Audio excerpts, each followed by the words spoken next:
Hello everyone, welcome to the Yissilmissil Productions channel. My name is Steven Yissil, and today we will be continuing our deep dive series into the Chicago film industry. We'll be reading from chapter 4 in this book, which is the beginning of part 2 of the book, and this is part 4 of our series.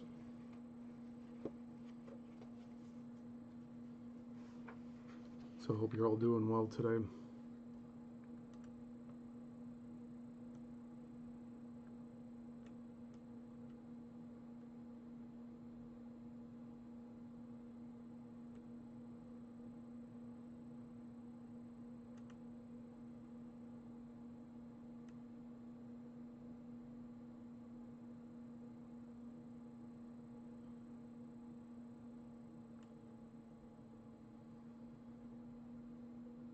So I'll remove myself from the video here for a second.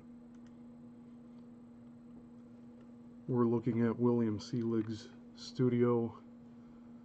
There's some newspaper articles.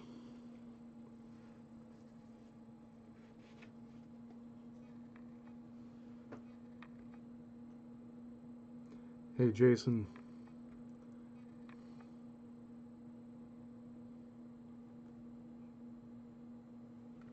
Good to have you here live when you guys can make it.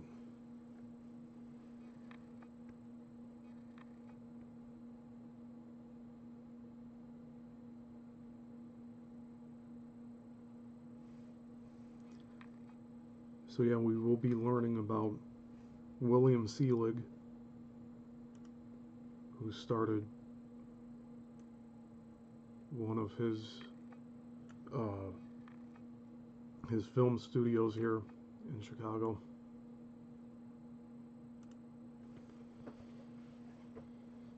So again, we're reading from Flickering Empire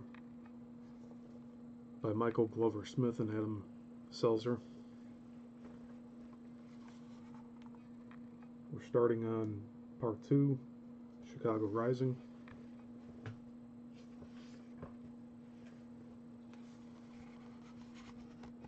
And we're on chapter 4,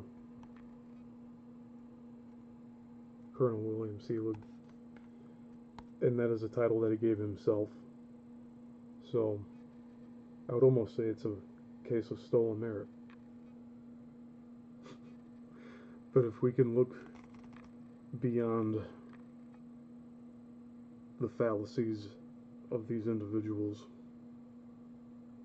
and focus on their roles in the industry, I think that would be the most constructive. So this photo says,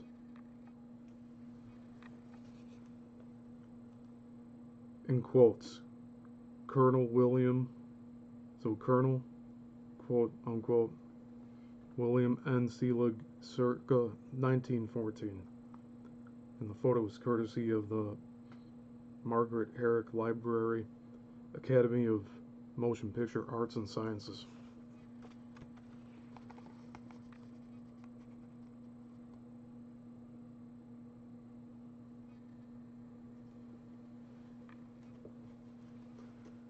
Thank you, Jason. Yeah, I wanted to spice it up a little bit and get some active background going. So this will be the one for this series. I do like using the film stock.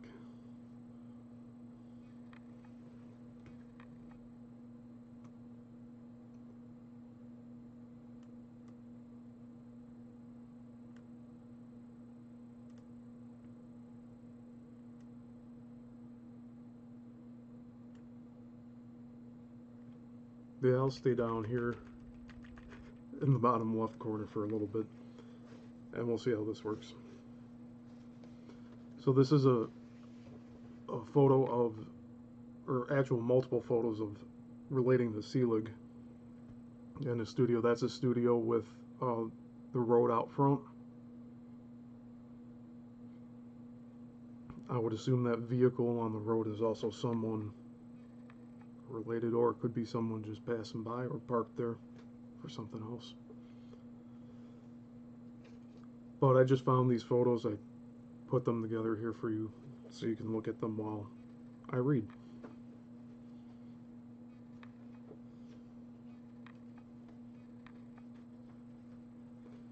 So again, we're on chapter 4, and this book is available to purchase on Amazon. I am not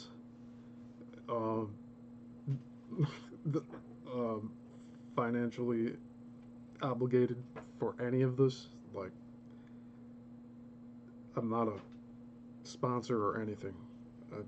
I just think this was a good resource to use, this book, and the one I currently have, I do forget how much I paid for it personally, but it's $80 on Amazon, but paperback it's $25, so it's a little easier.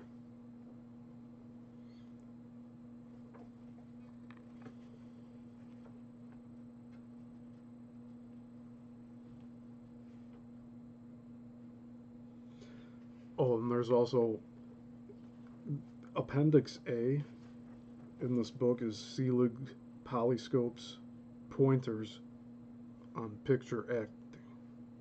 So I really, I'd like to cover that as well today if we can.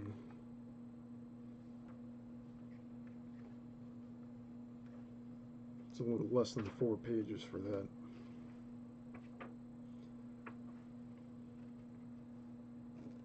So I'll put a marker in here.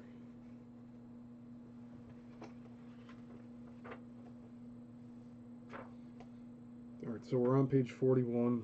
We're going to read through page 52. And after that, we'll do the appendix. And then that should be it for today. Next week will be chapter 5, George Spohr, George Klein, and the Rise of the Nickelodeon.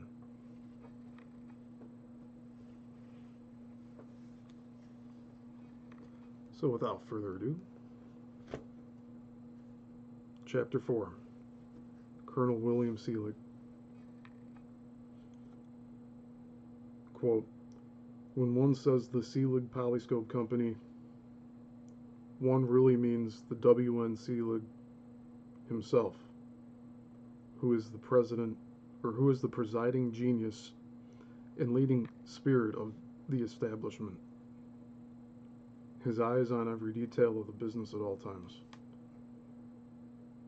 And this is from Eugene Dengler,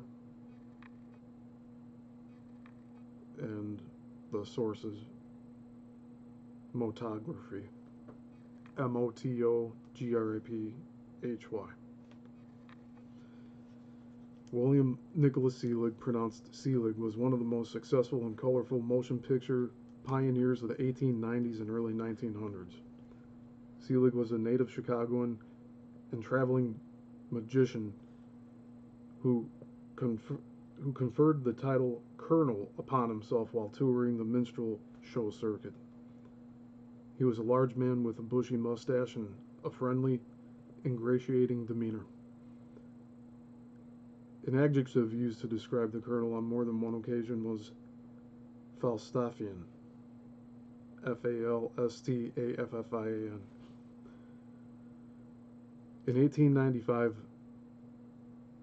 30-year-old Selig was in Dallas working as a phony medium in a stage show advertised as Professor Selig and his company of mediums, demonstrating table wrapping, slate wiring, table floating, and other seance tricks promising spirit power in full gaslight. To many believers, the phenomenon of mediums talking to the dead, a spectacle that emerged around the time as the early motion picture experiments of Edward Muybridge and Etienne Jules Mary, was the wonder of the modern age. It was while in Dallas that Selig saw a true wonder of the age, Edison's kinetoscope. Selig soon became obsessed with motion pictures and with finding his own way to create and exhibit them, and hence get around Edison's patents. Selig returned to Chicago, where he created, in collaboration with machinist Andrew Schustek, spelled Schustek, his own camera and projector based on the design of the Lumiere's cinematograph. Selig named his camera the, quote, Selig standard camera, unquote, and his projector the, quote, Selig Polyscope, unquote. So his camera was the Selig standard, his projector was the Polyscope. In April 1897, operating out of a rented loft at 43 Peck Court, now East 8th Street between State Street and Wabash Avenue,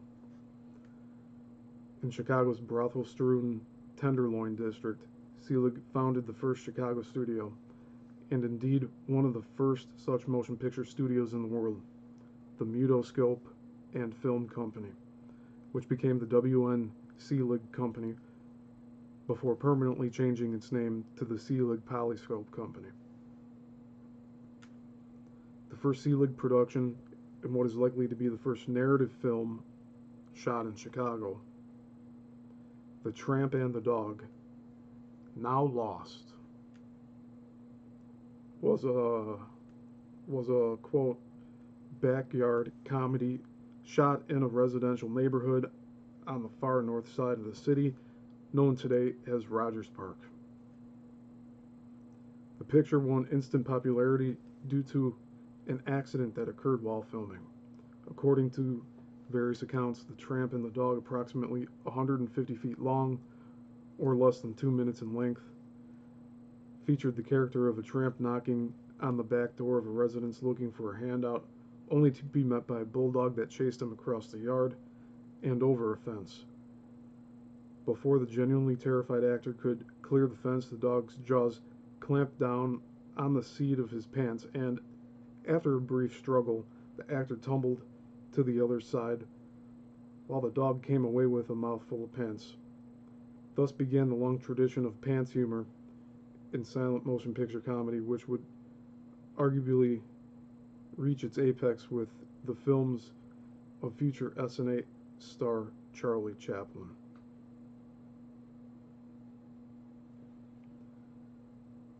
There is some debate over exactly when The Tramp and the Dog was made. There are no known newspaper reports of its first exhibition. Some sources date the production as being from 1896, while others, including Selig himself, have dated it as late as 1899. It is also possible that the film was shot in late 1896, but not publicly exhibited until the following year. Since the Selig standard camera was a modified version of the cinematograph, and the Lumiere brothers' representatives did not bring their motion picture equipment to Chicago until September 1896, it is a good bet that The Tramp and the Dog was not shot until the last quarter of 1896 at the earliest, and probably not until later. And I do want to mention, I think that first film, that first narrative film, The Tramp and the Dog, was found because I swear I watched it this morning. Yeah, like the same year that this book came out, it was found. So like after this was published, I believe. I believe that's what went down, unless it was a reproduction. I'll have to look at that, and that will be a must view for part 5.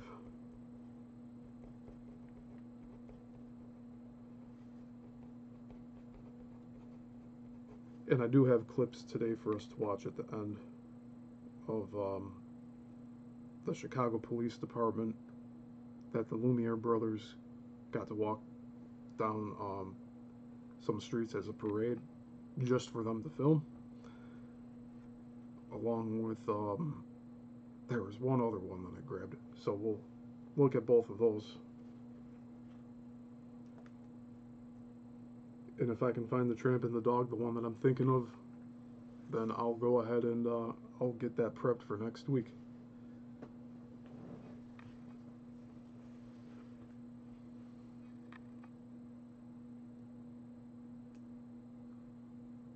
Yeah, Jason. Jason says in the chat, it's wild to think how many iterations of invention we had to get to where we are. Yeah. With all of these different inventions happening around the same time. But yeah, they're even saying in the book here it's hard to tell who did what first. But it did look like they were all trying to improve upon everyone else's designs. And then that's where all the patent wars, the patent wars, when those came in, that was not good. I mean, I think that ended up causing Edison to be very greedy after someone basically got one up on him on that. That wasn't good for the whole.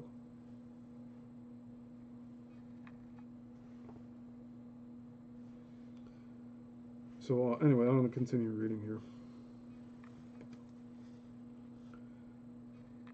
There's some debate over exactly when The Tramp and the Dog was made. Yes, okay. By all accounts, The Tramp and the Dog was a success, although it is difficult to know to what extent. The movie circulated widely, even playing in Europe, where it was sometimes screened under the abbreviated title Tramp and Dog. Selig later stated, quote, "There wasn't a lecturer, carnival company, or circus that did not show it," unquote. Selig also wrote that he created literally thousands of prints of the film, a claim that is probably an exaggeration. He would likely not have had the finances at the time to do so. Each print cost approximately $13.50, and that's in 1896 prices. So whoever wants to do the math on that one. Per print. And we're talking like a 2-minute film print. $13.50. Also, guys, let me know if the audio is okay. I'm going to turn this up a little bit.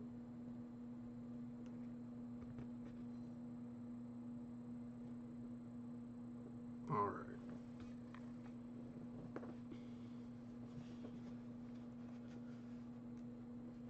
What is indisputable is that the filmmakers in the United States, including the Edison Manufacturing Company, and in Europe, borrowed Selig's basic conceit, as a rash of humorous tramp-themed pictures soon appeared. These included such titles as The Tramp and the Giant Firecracker, The Tramp and the Baby's Bottle, The Tramp and the Crap Game, etc. Selig recycled images from the film himself as late as 1904 for his comedic production Serenade. Edison Manufacturing titled its 1901 imitation Pie Tramp and the Bulldog, which offered only the slightest variation on Selig's original scenario. and advertised it as, quote, one of the funniest pictures ever put on exhibition, end quote. The Colonel got his revenge by duplicating Edison's movie and distributing it himself. I'm going to reread that. The Colonel got his revenge by duplicating Edison's movie and distributing it himself.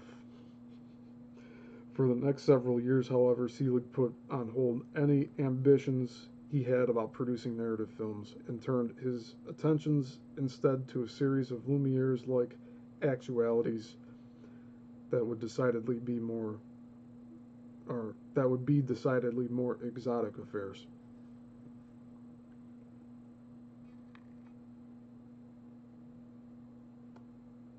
Yeah, or you could even say it's the tramps are the first meme, like the first video meme.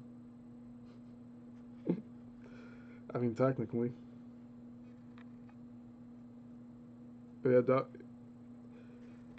I would also say it's sequels, the first sequels. In 1898, the Spanish-American War was all the rage in the American media.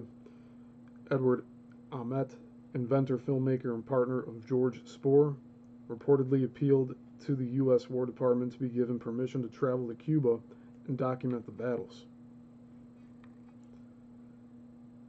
His request was denied, so Ahmet single-handedly invented the pseudo-documentary genre by recreating and filming the battles himself, based on newspaper reports in Waukegan and nearby Third Lake. Pioneering films like the Battle of Santiago Bay, also known as Spanish Fleet Destroyed, not to be confused by the better-known remake of the same title by J. Stuart Blackton, were among the very first to use special photographic effects, such as miniature replicas of naval ships and painted backdrops of Cuba that stood in for real war footage. Taking a cue from Ahmet, Colonel Selig realized that that actualities depicting allegedly distant locales could readily be made without traveling too far from home. Selig's 1898 productions included a series of actualities depicting soldiers training at Fort Tanner in nearby Springfield, Illinois. And that series soon gave way to a slate of Ahmet-style Spanish war films. Selig even produced a movie about the washing of streets in Puerto Rico, a newly acquired territory of the United States, in an attempt to capitalize on a then popular media topic. A Selig catalog from 1903 cleverly describes the 1898 production of Washing the Streets of Puerto Rico as, quote, a very unique scene showing the method of washing down the streets in Puerto Rico and of special interest now that this country forms part of Uncle Sam's domain. This is a particularly brilliant film, perfect in every detail, and being something out of the ordinary has proved very successful, end quote. Washing the Streets of Puerto Rico, like Selig's Cuban actualities, was filmed entirely in Chicago or its surrounding suburbs. All these films, however, were marketed as being, quote, authentic, end quote.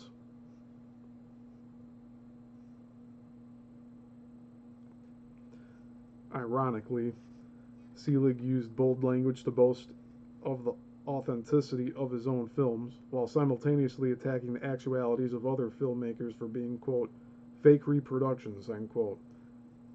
As in this catalog description of the Gans-McGovern flight from 1901, quote, with the exception of this film, there are absolutely no genuine moving picture films representing genuine prize fights on the market.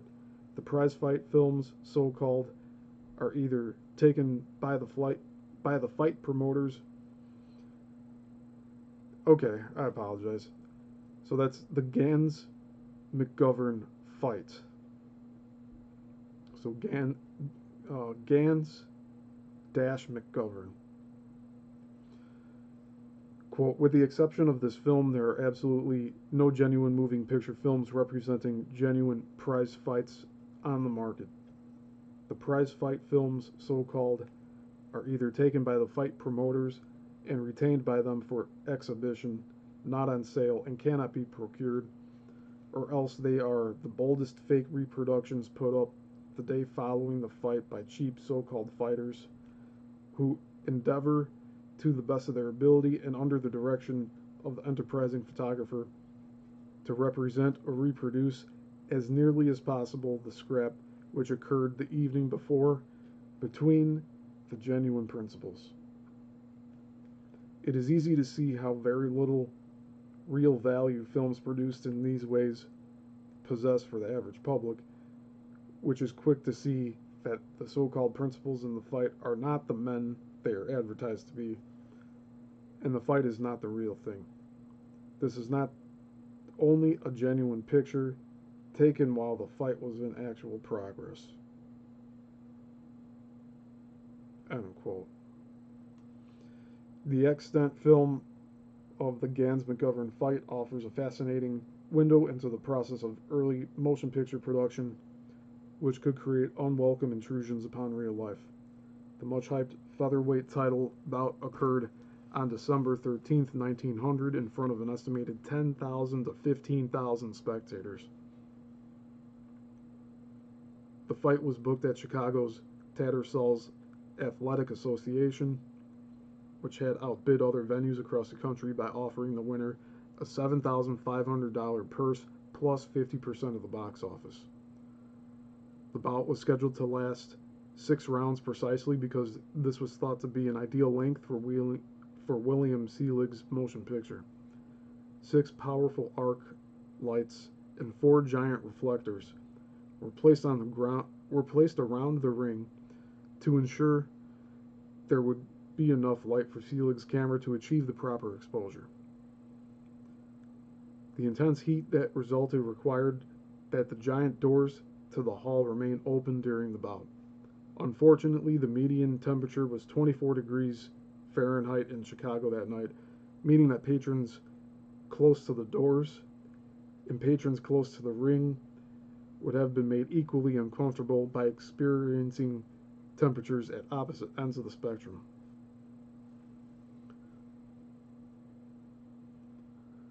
A final irony was that title holder Terry McGovern knocked out challenger Joe Gans in the second round of a still controversial fight that many feel had been fixed, bringing to light a scandal that may have been brewing in Chicago for years. Quote, "I know of at least 5 fake fights which have been conducted in the city," end quote, said one Alderman Patterson shortly thereafter. Quote, "Chicago is becoming the laughingstock of the country because of the ease with which a hippodrome can be managed here," end quote.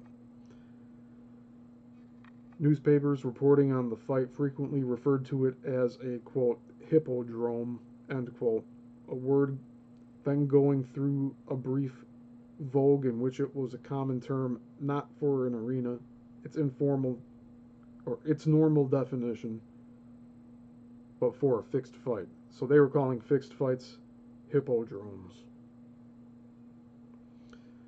The scandal that ensued resulted in Chicago's Mayor Carter Harrison Jr. signing an ordinance banning the sport for the next 20 years.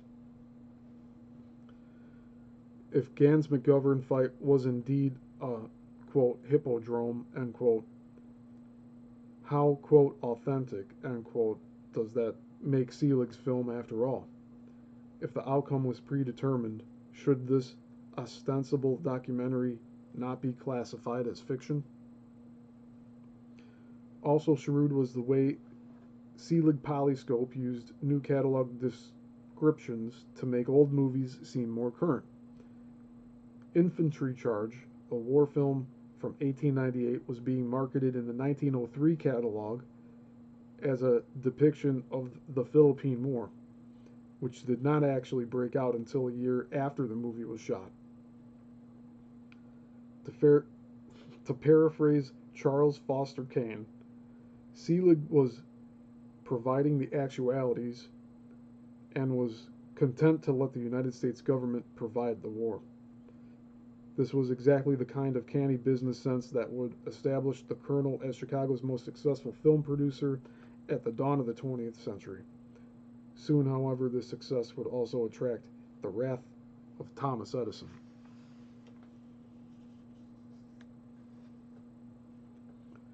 And here we have a photo. It says the original Diamond S logo above the entrance of the sole remaining Selig Polyscope building in Chicago. And the photo is from Michael Glover Smith. I assume that's from his personal collection.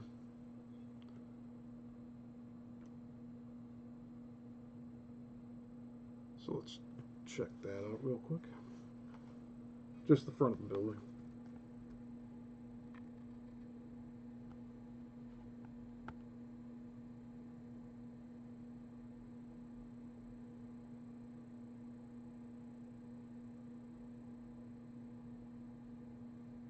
So there's only one building left that remains. At least one remains, right?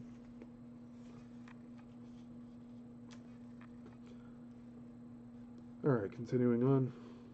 The financial success Selig enjoyed with dozens of shorts he produced in the late 19th century, as well as revenues generated by film equipment sales through the catalogs of Sears, Roebuck & Company, made him a wealthy man. He officially incorporated as the Selig Polyscope Company in November 1900 with capital of $50,000. Edison sued for copyright infringement exactly 1 month later. Selig refused to be intimidated by Edison and hired the law firm of Banning & Banning to fight the suit. In an unusual arrangement, lawyers Thomas and Ephraim Banning agreed to represent Selig until January 1903 for a period of exactly 2 years in exchange for a large number of shares in Selig Polyscope. It was a wise decision. Financial statements show that Selig's profits surged in 1900 and 1901, making his films equal in popularity to any in America, including those being produced concurrently by Edison and the successful Philadelphia-based Sigmund Lubin. That's spelled S-E-I-G-M-U-N-D, and Lubin, L-U-B-I-N. Selig would later reacquire the Banning shares. For his official company logo, Selig selected the letter S inside of a diamond.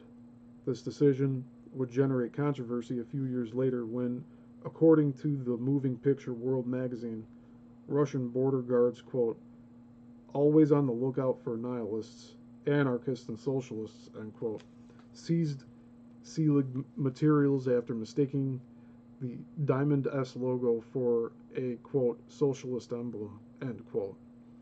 The Moving Picture World responded by defending Selig in its pages using language that would not have been out of place in an official Selig Polyscope advertisement. Quote, if Mr. Selig is guilty of anything, it is in trying to educate and elevate the nations by means of decent, or by means of decent, clean, and moral pictures, end quote.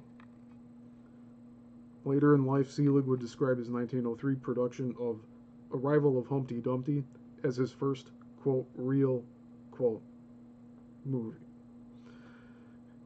Let me reread that.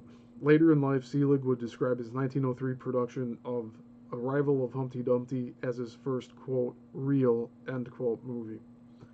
However, the most significant Selig film from the turn of the century was the even earlier The Life of a Fireman, 1901, an impressive multi-shot narrative made at a time when most fictional movies still consisted of a single shot. Clocking in at 450 feet, or between 5 and 6 minutes in length, the film was a relative epic in comparison to other releases of the day. The influence of The Life of a Fireman could immediately be felt on the developing cinema in terms of both form, the ambitious editing of multiple shots together to create a more complex cinematic experience, and content, the dramatic depiction of a daring, quote, fire run, end quote. Among the important motion pictures influenced by Selig's early firefighter epic were the far more famous and still extant Fire from 1901, directed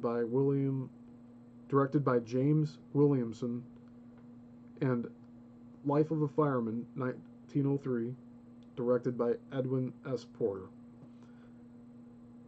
Though the film itself is now lost, Selig Polyscope's 1903 catalog description indicates the life of a fireman consisted of at least 3 different shots and possibly more.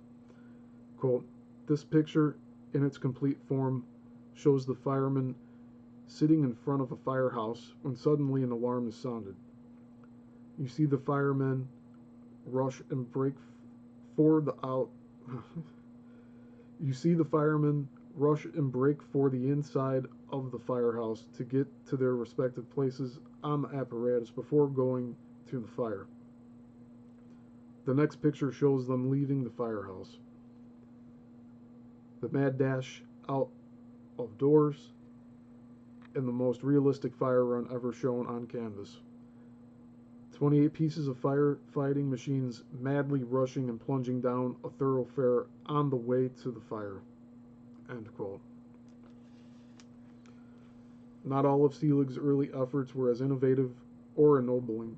However, William Selig was first and foremost a businessman, and he had known the importance of generating a steady income since his days as a carnival huckster.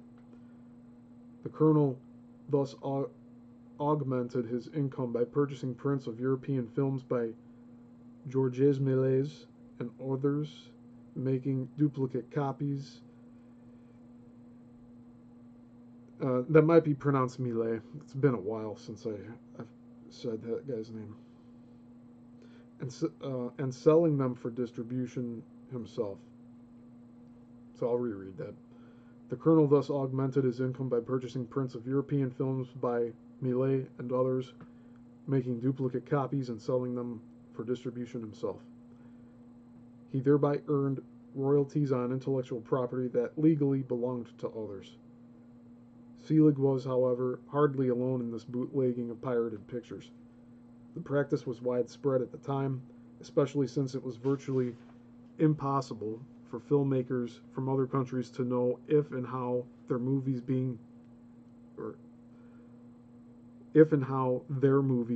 were being distributed in the United States.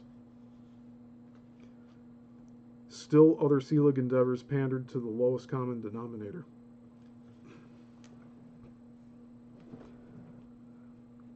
The minstrel shows that were popular at the time, with their comical racial stereotyping, provided the basis for films with titles like A Night in Blackville, Who Said Watermelon, and Something Good, A Negro Kiss.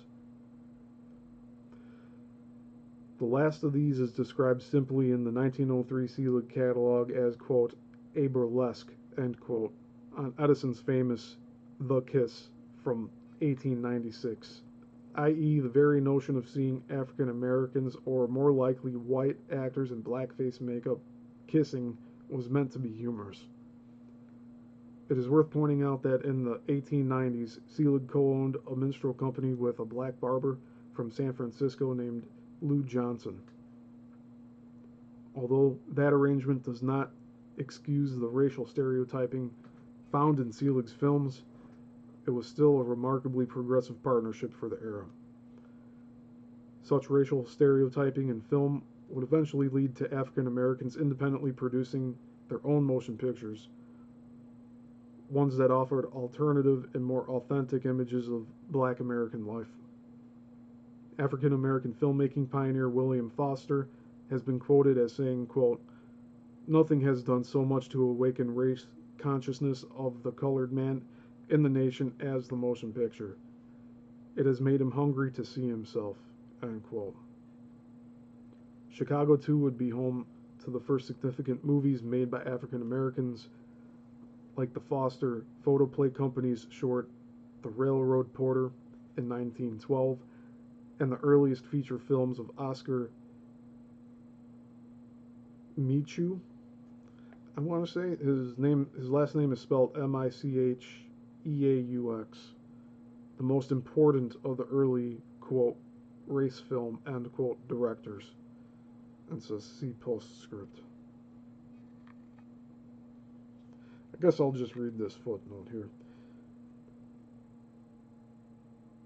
It would also not be long before motion picture studios began the more insidious form of advertising that would become known as product placement. SNA's 1912 production of Back to the Old Farm, for instance, uses a fictional narrative as a thin pretext for showing off the efficiency of the International Harvester Company's farming equipment. Okay, so that's a little later on.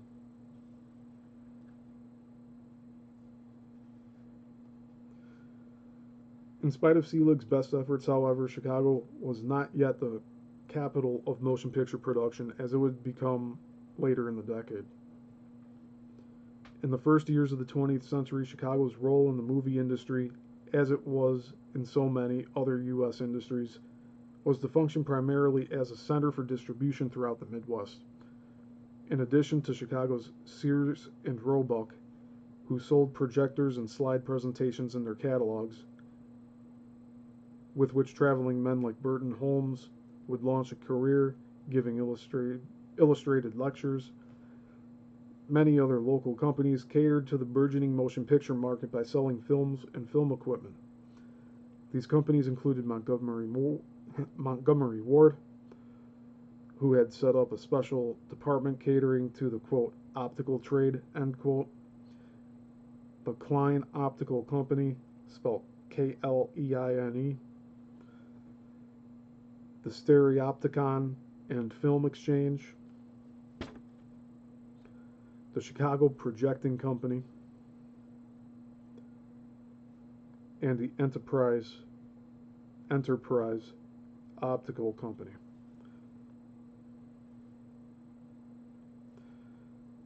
Thomas Edison sued or threatened to sue all of these companies.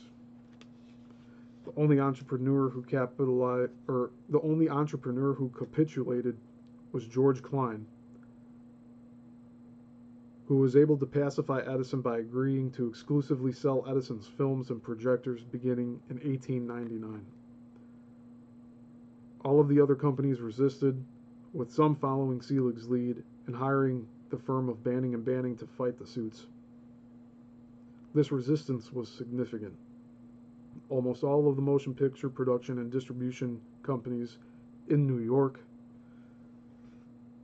and New Jersey, because of their close proximity to Edison and his patent-enforcing, quote, goon squad, end quote, agreeing to pay licensing fees to use and or sell equipment that resembled any of the devices Edison had patented.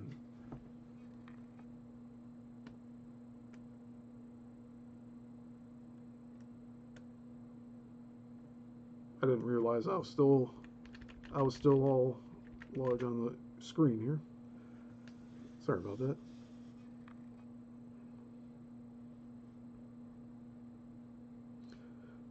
If they did not pay up, they soon discouraged. If they did not pay up, they were soon discouraged from continuing in the movie business. These practices allowed Edison to have a virtual monopoly on filmmaking in the northeastern United States, but arguably they also stunted the growth of the film industry there. That stagnation in turn allowed the Chicago companies, by virtue of being farther away from Edison geographically, to gradually build themselves up over the next several years. In 1901, Selig embarked on an ambitious series of movies that documented the local meatpacking giant Armour & Company. There were 60 films in the series, which were co-productions between Armour and Selig Polyscope, featuring such blunt titles as Weighing Mutton, Stunning Cattle, Stuffing Sausage, and Canned Meat Department. Number 6, Painting and Labeling. These are the earliest known, quote, sponsored films, end quote, a term coined by archivist Rick Prelinger to refer to movies made by a sponsor for a purpose other than art or entertainment and designed to have a limited shelf life. Though one of the Lumiere brothers' earliest films also functioned as an advertisement for a beer company owned by a friend of their father. The movies in the Selig armor series were essentially the first commercials.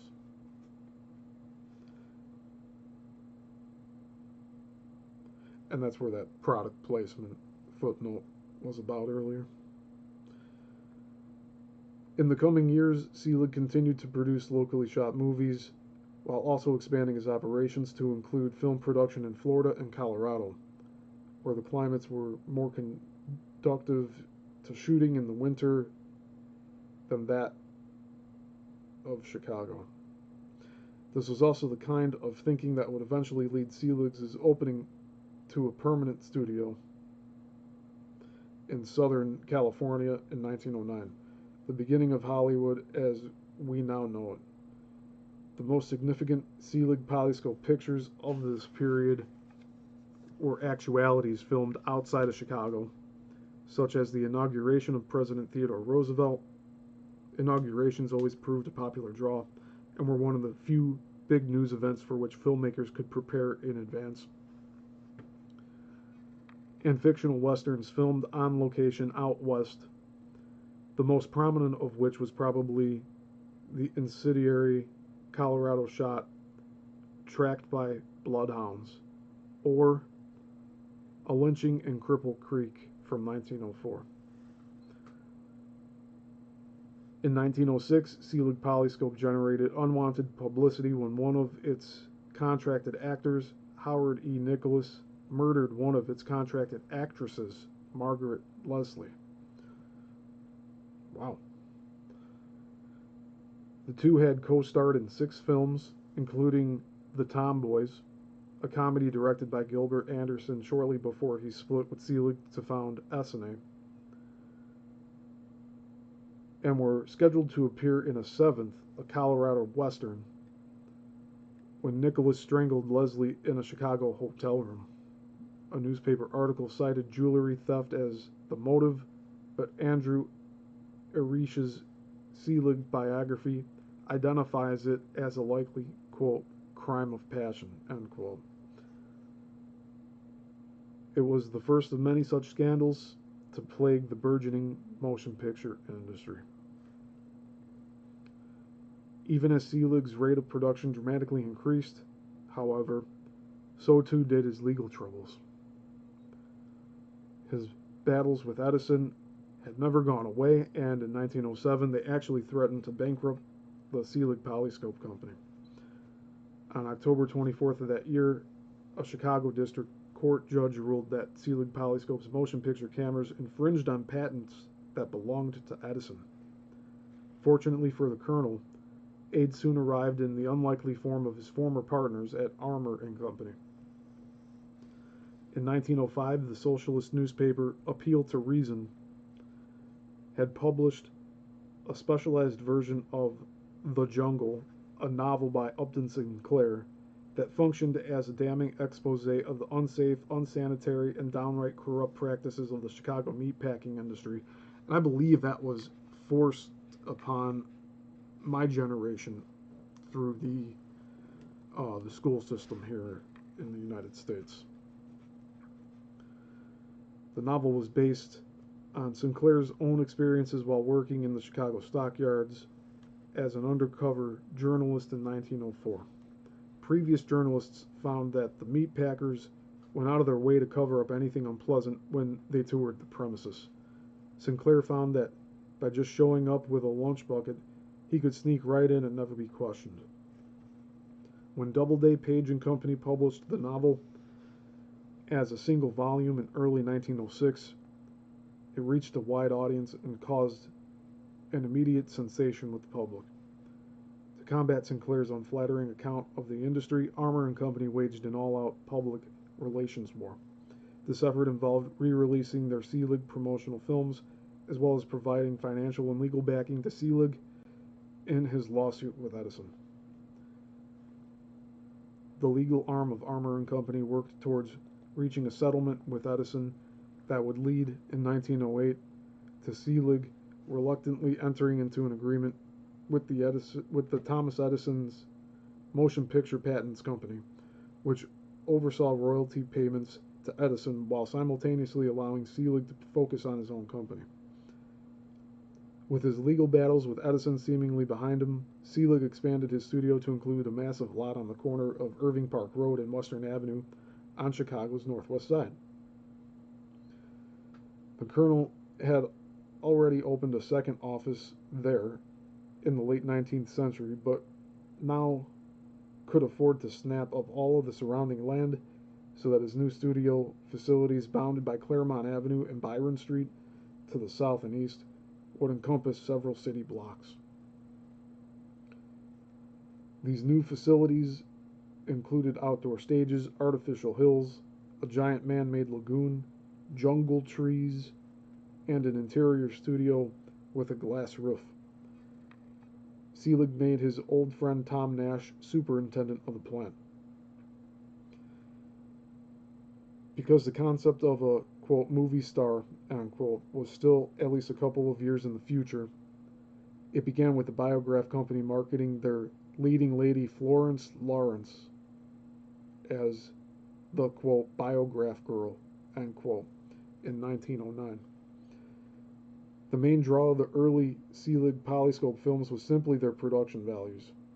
Early advertisements used the impressively large, quote, Selig motion picture plant, end quote, itself, often illustrated in a hand-drawn picture, as the main point of interest of the movies, and only afterwards mentioned the skilled but unnamed, quote, pantomimists, end quote, in Selig's employ.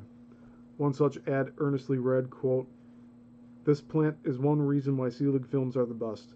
It gives no idea, however, of the great stock company of well-trained actors employed in making our films. We have hundreds of actors regularly employed, skilled pantomimists, and others are on call, so that there can be no monotony in Selig films. We take more pains than anybody else to make our scenery and properties correct. The result is that we draw the largest crowds and give complete satisfaction. The making of our wonderful up-to-date pictures has been described by the biggest newspapers and magazines," end quote. As that ad indicates, the public at this time was still ignorant about how movies were made. An amusing item that appeared in the Daily Tribune in the late 1907 recounts the story of the filming of a bank robbery scene in a Selig Polyscope production. A woman who lived across the street from the suburban bank where the film was being shot thought that the actors playing, quote, masked and heavily armed bandits, quote, end quote, were acting suspiciously and called the police. A half-dozen Oak Park police officers soon arrived, arrested the cast and crew, and took them all to the city lockup. The presence of the bank president was eventually requested to get them out. Perhaps this story is what Chicago outlaw John Dillinger had in mind years later when, according to legend, he successfully pulled off a real bank robbery by making it look as if he were filming a movie.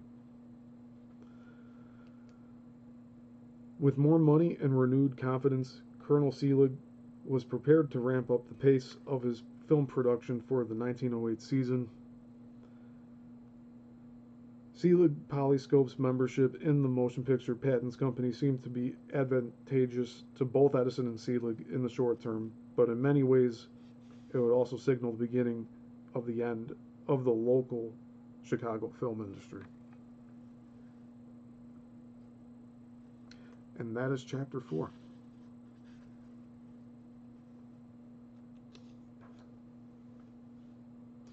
We have one photo here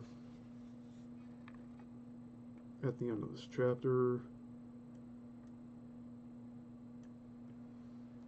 and it says Selig Polyscope movie set of a building's exterior, Chicago Daily News, 1914, courtesy of the Chicago History Museum.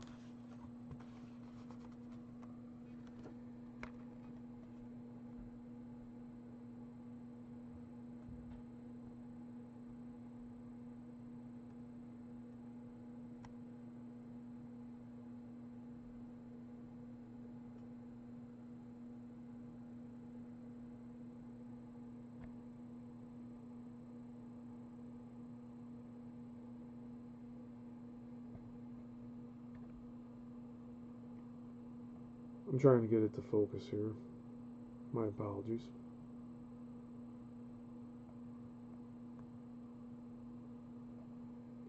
It's not wanting to do it for this one.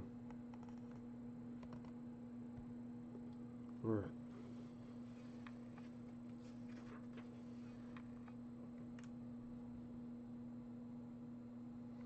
So that's about it for today.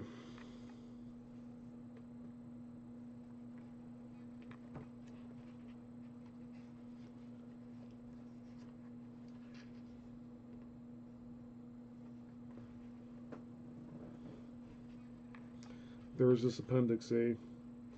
I do feel like saving it for next time.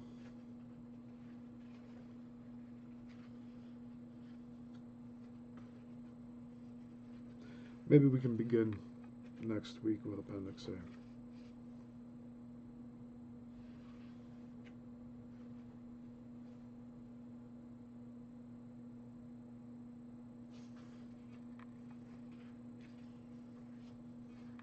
Yeah, I think that'll be a nice lead into tomorrow, because then it also talks about Selig's competitors, George Spohr, George Klein, and the rise of the Nickelodeon. So we'll keep this under an hour today, and yeah, tune in next week, Saturday, and we will continue where we left off here. So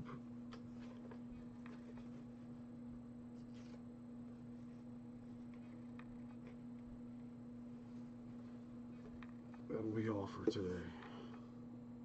Again, this is the book we are reading from. Tomorrow we are doing a general stream for this channel. So, same time, 11 a.m., 11:05. Alright, everyone? You guys all know Tuesday we're doing another show on Coral Castle, and Thursday will be Bermuda Triangle. So, until the next one, class dismissed.